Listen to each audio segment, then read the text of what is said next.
Welcome to Nestor Lakay Channel. Ang lulutuin po natin ngayon ay ginisang ampalaya na may sahog na itlog na pula. Nagisa na po tayo ng bawang at sibuyas.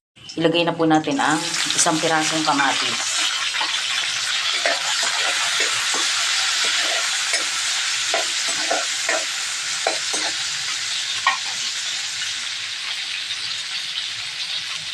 Lagyan natin ng seasoning na pampalasa. Konti lamang po ang nilagay natin. Dahil yung yung itlog na pula ay maalat na rin po. Madali lamang po itong lutuin at healthy na ulam.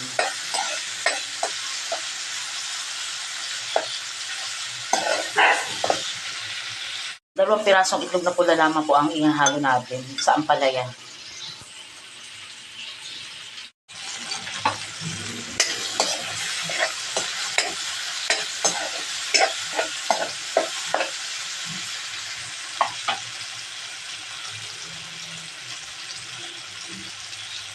Lagyan na po natin ang itlog na pula.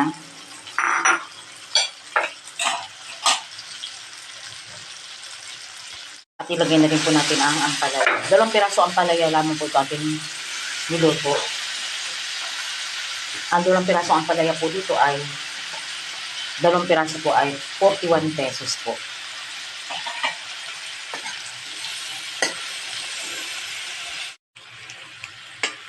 Napakadali lamang po itong lutuin. Lagyan natin ng paminta.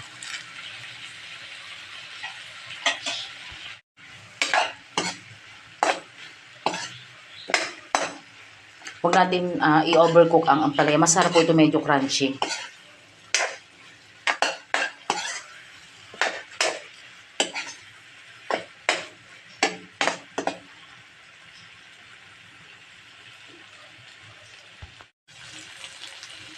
Luto na po ang ating ginisang ampalaya with itlog na pula. Sobrang galing lutuin. Ginisang ampalaya with itlog na pula.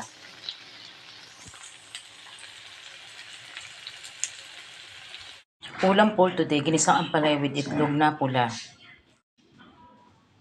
Masarap at madaling lutuin. Maraming salamat po sa panonood po ng aming channel, Nestor Lakay Channel. At huwag niyong kalimutan mag-like, share, and subscribe po sa aming channel. Maraming salamat po and God bless po sa ating lahat. Kain po tayo!